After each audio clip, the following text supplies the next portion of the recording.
นี่แหละพี่น้อยเนาะน่ะจะแม่นบ้างนี่แหละเบิ่งแล้ว3 โลเนาะฮะ3 โลเอาเดี๋ยวมือจังมาเอานี่ให้เพิ่นแห่ก่อนพี่น้อยเนาะ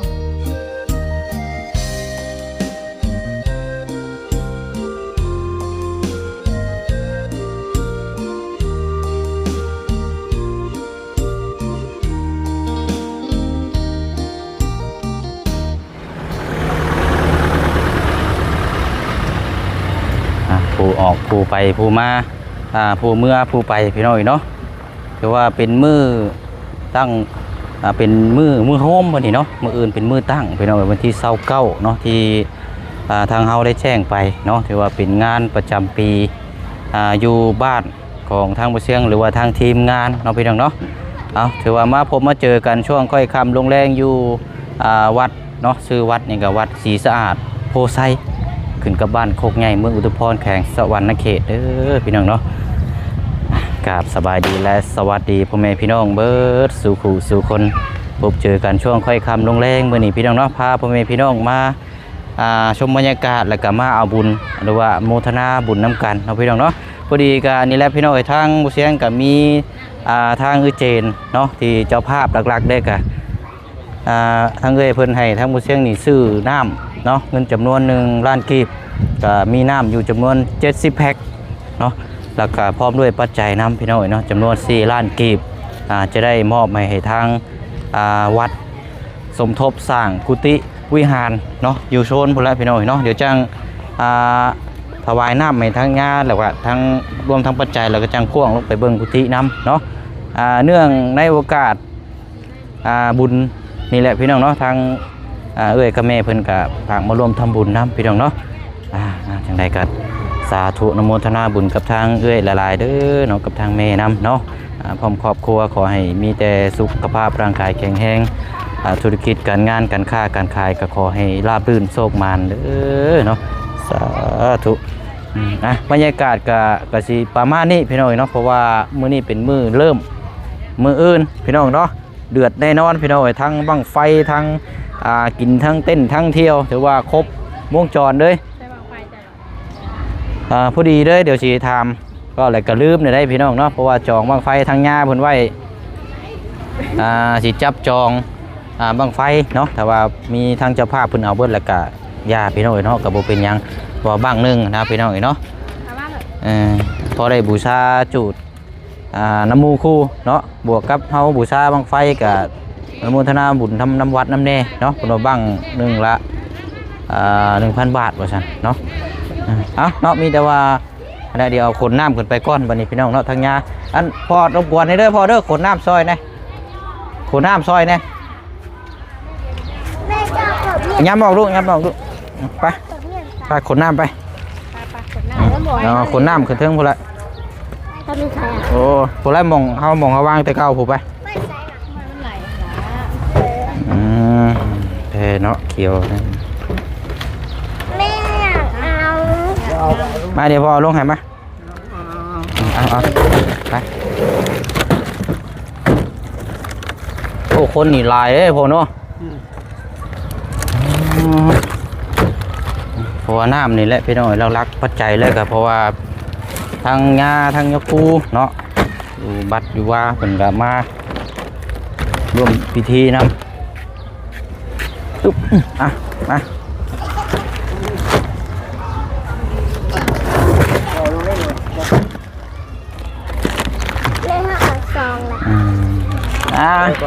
คนน้ำซอยกันเด้อพี่น้องเขาไปรถไปเอาเดี๋ยวพอฉลามนี่ตายมาดูแท่นี่ซอยไปดีโดยเอาเนาะเป็นไม่ค่าเบ้ยดิโดยเอาจริงๆเนาะด้วยค่าขายนี่ต่อที่นั่งเอาต่อก็ได้เดี๋ยวส่งต่อไปนี่ใส่กันใส่อีกโอเคแหละเนาะกับ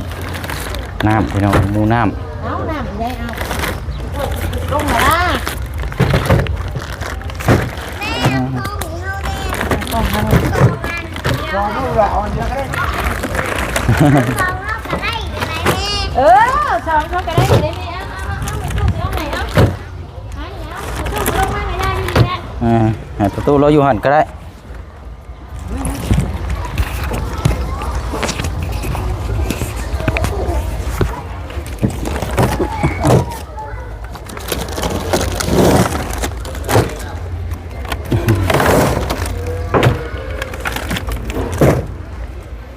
ถือว่าเร่งรวนสุดๆเลยพี่น้องเนาะถ้ามามื้อเช้านี่ยันบ่ทันเพราะว่าคนหลายแล้วก็ครับเวลาเท่านั้นแหละพี่น้องเลยมาพบเจอกันกะช่วงไปค่ำลงแรงแน่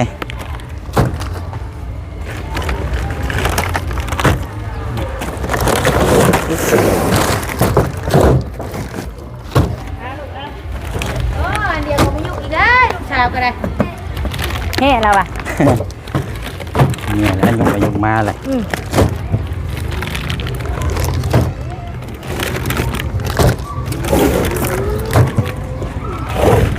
บ่มีหมอลำปีนี้พี่น้องเนาะ หมูมียัง บ่มีหยังเกิดขึ้นเลยเสียงตู้เสียงเพลงนี่ย่านบ่มีดอกเนาะ มีบ่ ตู้ มีบ่ ตู้ใช้ เอาอย่ามาตู้เพิ่น ตู้ของบ้านเฮานี่โอ้ยธรรมชาติดอก เอาไปรถเอาไปรถเอาไปรถเอาไปรถเอาไปรถเอาไปรถ โอเคไปเอาละไปเทิงเพิ่นบัดนี้บ่ลูกไปพุ่นละขึ้นไปเทิงพุ่นละ น้ำมือเห็ดอ่ะ อ้าวเมื่อยไปแท้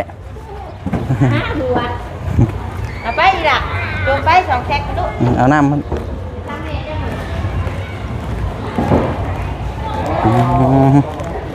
เอาเนาะอยากมืดบ่มืดอยู่บ่ได้อยู่ดอกเนาะเดี๋ยวมามุมพริกก็ได้กันทั้งกันเดี๋ยวอยู่มุมเพิ่นก็ได้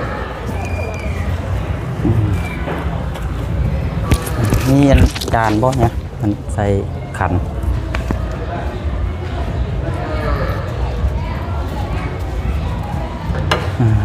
เนาะ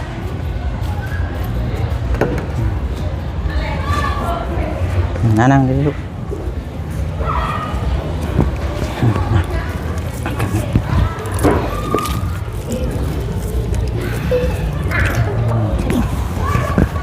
เห็ดก็เลยเห็ดอ่ะ นั่งลูกนั่งลูกเดี๋ยวมูทนาก่อน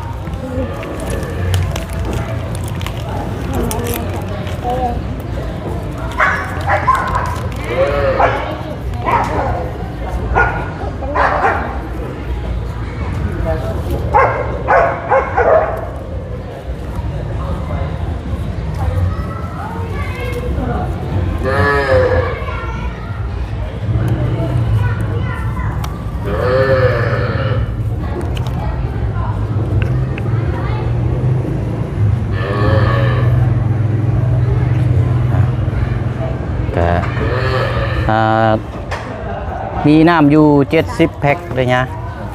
น้ำ70แพ็คเงินปัจจัย4 ล้านกีบ4 ล้านกีบศรัทธาจากทางแม่ออกเจนแม่ออกเจนแล้วก็ทางแม่ออกแก้วคนพร้อมครอบครัวอยู่อเมริกาเนี่ย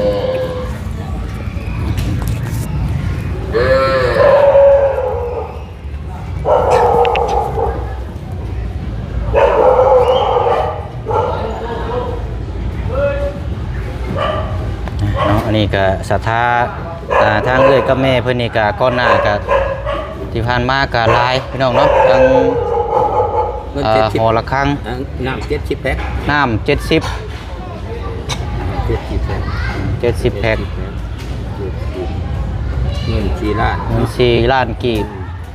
สมทบสร้างศาลาระยะเด้อตัวใดขาดก็จับใส่เนาะจังลงไปเบิ่งน้ำกันเดี๋ยวนั่นเนาะนี่ก็ สาธุ สาธุให้ได้บุญนำกันเด้อลูกหลานวิจัยชัยชะตามาอุปโมทนาสังกุฏิวิหารอยู่วัดบ้านโคกใหญ่เฮาเนาะตั้งแต่นี้ต่อไปเด้อขออ้างอิงเอาคุณพระศรีรัตนตรัยและสิ่งศักดิ์สิทธิ์อยู่ในสกลนโลกนี่จงปกปักรักษาพอออกไม่ออกอยู่มิริกาภูมิชะตาเนาะแต่นี่ต่อไปขออ้างอิงขอให้มีแต่ขอให้โชคให้มานให้ร่ำให้ด้วยปรารถนาสิ่งใดก็ขอให้ได้สมความว่าปรารถนาทุกสิ่งทุกประการเถิดสาธุรับพรเป็นภาษาบาลีเด้อลูกหลานแล้ว ทาปริวังหาปุราปริปุเรนติสักการังเอวเมวัยโตตินังเปตานังอุปกัมปติอิสิตังปัสสิตังตุมังคิปะเมวะสะเมนจันตุสาเปปุเรนตุสังขปะจันตุปรายาโทมณิโสติราโสยถาสปิติโยวัจันตุสัพพะโรโควินาสันตุมาเตปวัตวันตารายโยสุขีติกาโยโกปวะอภิวาทนาสิเดสันนิจังพุทธปัญจานิโยจัตตารโรธัมมาวัฏันติอายุวันโนสุขังภาลังอาญัญจะโกตาคินาตินาสังกามีสุปฏิติตาติกรตังหิตายาทัตนาโตอุปกัมปติโสญาติธัมโมจาอัญญนิตาสิโตเปตานาวุสาจากตาอุลลาปารัญจาภิกขุนามานุปตินังตุหิปุญญังปาตุตังอนาปากันติสาธุให้ได้บุญนำกันเด้อลูกหลานเนาะเป็นสะพานบุญไงแก่ออกตนญาติโยมแต่นี่ต่อไปขอให้คุณพระพุทธคุณพระธรรมคุณพระสังฆเจ้าปกเก่ามาหัวลูกหลานความเจ็บบ่ให้ได้ความไข้บ่ให้มีแต่อายุวันโนทุกขังพลังมัญญจาธุได้แล้วลูกหลานเด้อน้ำทันได้เคนได้หยัง เคนเลยพลังสามีได้แล้วเอาเนาะบัดนี้อันบังไฟเลยหยะก็น้อยจองไว้น้ำจันเสารถดื่มยังอยู่บ่บังไฟนะก็จะบูชาจากบังหนึ่งนี่แหละยังอยู่ชื่อเจ้าก็มีแล้วครับเอาพวกท่านเนี่ยเอาให้ไปโดยยังได้ยังทันได้เอาอยู่ได้พอชิมาเอาตัวนี้เลยอยู่ใช้บังไฟเขาเอายังไปเฮเขาเอาไปเฮบ่จะว่าเสียงกองนี่บ่จักบ่เสียงกองนี่แหละเขาไปเฮได้อยู่ดอกก็จะได้อยู่เพราะว่าจองไว้น้ำจานนั่นแหละทางสารวัตรเนี่ยจดไว้แต่มีชื่ออยู่ครับยังอยู่ดอกได้อยู่ดอกเข้าไปเฮพอยังอยากวายเบิ้งกันแล้วคันว่ากับตอนนี้ได้คันมาเป็นไปได้กันนั้นผมมีตอนนี้เขาเจ้าเอาไปเฮจะบ่ไปเฮอยู่จังหน่อยกับเขามาแล้วบ้างเนาะท่านบูชาบ้างเท่าไรก่อนเนี่ยบ้างละ1,000 บาทบ้างละ1,000เนาะอันจักโลเนี่ยบาง3 กิโลพอได้จูดเสียงโชคชะตาน้ำโมคูนี่แหละว่ามูก็เอาเบิดก็ดีเด้อต่างทำบุญต่างทำบุญทำกุศลนำกันคือกันนี่โดยเป็นยังอะไรอยู่ดอกฉันกับมืออื่นเช้าเดี๋ยวเขาน้อยสิลงมาเอาเด้อยาเด้อมืออื่นเช้าเขาจะเอาไว้โดยอันมิแต่ว่าอันแล้วเขาน้อยสิอันมูนำเลยเด้อยาเด้อใช่มูน้ำยาด้วยก็ได้หรือว่าเนี่ยจะเป็นยังผมจดไว้พอจดไว้แต่เนาะจดไว้เดี๋ยวให้ผมกดดูอันนี้ขน้อยใส่ในนี่ด้วยในยาด้วยอันนี้บางไฟพี่น้องเชียงดวงพร้อมครอบครัวจักจีขึ้นหรือสิแตกดีแล้วถูแล้วเนาะเอาอะไรเนาะก็สิได้มาสการะญาก่อนวันนี้เนาะลาญาครับพอดีลงไปอัปเดตเบิ่งกุฏิน้ำกันอยู่ดีมาแล้วก็ชมบรรยากาศมืออื่นนี่โอ้เบิดมือและมืออื่นนี่เนาะธรรมดาแล้วมืออื่นมือหรือว่าเบิดมือเนี่ยมือรวมมือพ่อหน้าพ่อตากันเนาะห่างเหินกันแต่ไม่มีบุญวาสนาก็บ่ได้พบเจอกันคือเพิ่นว่าและต้องสร้างบุญสร้างกุศลอย่างที่มาพ่อกันปีนี้เรื่องมาอุปโมทนาเรื่องมาบริจาคกระไรสมควรปีนี้หลายกว่าปีนี้คือนั่นนี่แล้วน้ำบุญที่ชิดแปลงน้ำเป็นในเนาะถือว่าศรัทธาหลายบ่เนี่ยเป็นหลายปีขอบใจน้ำต้นญาติโยมน้ำลูกน้ำหลานที่มีจัดท่ามาประกอบชวนเนาะตามพุทธศาสนาจอยกันสาธุได้บุญน้ำกันได้แล้วอันนี้ก็เงินส่วนนี้ก็พอสิแก้ไปแล้วเฮ็ดกุฏิอันไหนมันแล้วเนี่ยยั่งนี่ยั่งแพดานเนี่ยยั่งบานยั่งกะโล ยัง3แนวนี่นะ ผ่านประตูเนาะโดยพอดีแล้วสนอจำ ตันไปยันคนคืนนอนเนาะตันไว้อย่าคนคืนนอนปีหน้าเขาจัง แล้วก็ทั้งเจ้าภาพแบบสียังก็ยังบ่ทันได้มีบ่เนี่ย บ่ท่านมีหยังนะเดี๋ยวนี้ โอ้ เพิ่นเบิด สีทาสีหยังนี่ก็ยัง ถ้า ทัน บุญ มี ใหญ่แล้วนี่แล้วจังถ้าสิได้ตัวได้เพิ่นสิแบ่งให้ตัวได้ก็อีกตามมันนะ จบจากงานบุญใหญ่เนี่ยแม่นว่ารวบรวมเงินเนาะว่าได้เท่าใดแล้วก็จังแบ่ง2ส่วนอีกส่วนหนึงก็สร้างถนนคอนกรีตพี่น้องอีกส่วนหนึงก็ลงวัดเพราะว่าเฮาก็สร้างหลายทางนํเนาะซอยกันนมัสการเด้อยาเด้อ ว่าอยู่ดีแม่ เดี๋ยวลงไปชมอันเบิ่งทางกุฏิก่อนพี่น้องเนาะ ไปนอกเบิ่ง กลับลงมาอยู่ข้างล่างคือว่าลมเย็นแน่เนาะอันนี้ก็สิเป็นโซนสำหรับทางพี่น้องอยากเสียงซีหรือว่ามามูร่วมทำบุญน้ำนี่จะเป็นโซนมูทานเนาะแล้วก็เป็นโซนเสียงซีเสียงสกันบุญวาสนาพี่น้องเนาะมื้อนี่ทางทีมงานเฮาก็แล้วแต่เนาะไผมีทางเจ้าภาพทางผู้ใหญ่เป็นสะพานบุญก็แม่นจัดลงทานเนาะจัดลงทานแต่ทางบ่เชิงนี่บ่ได้มีพี่น้องเนาะมีแต่ว่าก็จะมาร่วมแห่บั้งไฟที่เฮาบูชากินนี่แหละพี่น้องเนาะนำกันเนาะเดี๋ยวไปเบิ่งกุฏิก่อนโอ้ไปเนาะก็โอ้กุฏินี่พี่น้องเนาะสิเป็นทรงหลังคาแบบลอยเนาะอันนี้ก็สิเป็นศรัทธาที่ทางทีมงานเฮาร่วมต้นผาป่าในรอบบุญใหญ่ปีที่แล้วพี่น้องเนาะหรือว่าเดือน3บ่แม่นบุญใหญ่เนาะแล้วก็เงินจำนวนนั้นก็เพิ่นก็เอามาสร้างนี้แล้วก็ทางญาติพี่น้องที่ร่วมมีส่วนร่วมโมทนาบุญนำกันเนาะก็ได้เกิดจะเป็นโค้งหลังคาเล็กแล้วก็นี่แหละเนาะทางที่เฮาเห็นก็ยังขาด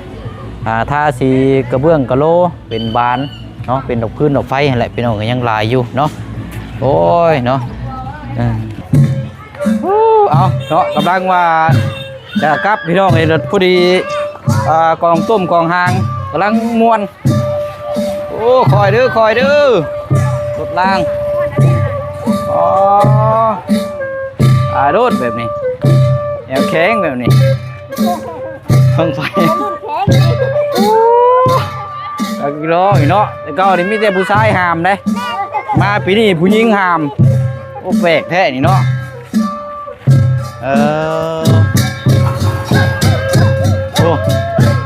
โอ้มาใกล้ๆกันแท้นี่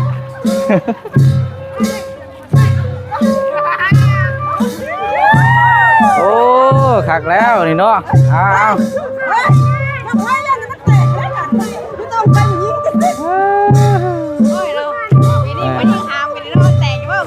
นาซิเมนนี่แหละเนาะ3 โลเนาะผู้ชายไปใส่เบิดนะใช่เขาไปมาแล้วเอาผู้แพ้ผู้ยิ่งไง จะว่าไล่ไปขุดมันบ่จักโอ้ย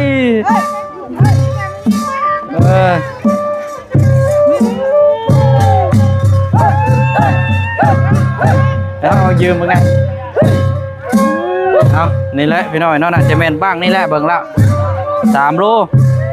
เนาะ3 โลเอาเดี๋ยวมือจังมาเอานี่ให้เพิ่นแห่ก่อนพี่น้อยเนาะเอาลงใต้พุ่นบ่นะอ๋อเด้อเอาเนาะมวนทั้งมวนทั้งเอาบุญทั้งกันเพิ่นแห่ต้องไปพุ่นเนาะ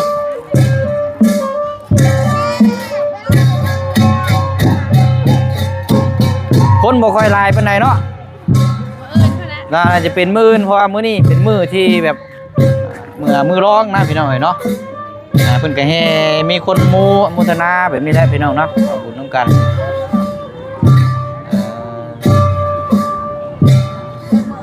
มื้ออื่นเนาะติดตามน้ำกันอาจจะมีหลายขบวนหลายทีมงานเพราะว่านานๆทีมีหลายปีมีเท่านึง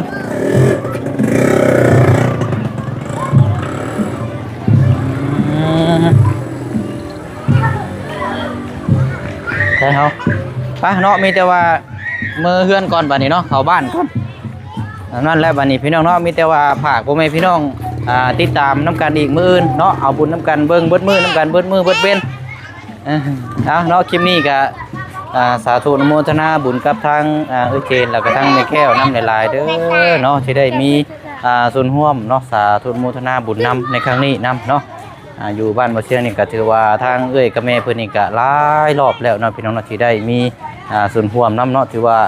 มีการสร้างหยังต่างๆนี่ก็ถือว่าทุกครั้งทุกเทื่อเนาะที่มีส่วนร่วมอะไรพี่น้องเนาะมื้อนี้ก็อีกเทื่อนึงเนาะเอาเนาะไม่ได้พี่น้องเนาะมีแต่ว่าสิได้ล่ำลาไปก่อนพบกันในคลิปหน้าเนาะลำไม่รวยอยู่ดีไม่แห้งอยู่เย็นเป็นสุขเบิดสุขุสุขคนบ๊ายบายเด้อพี่น้องเนาะสบายดี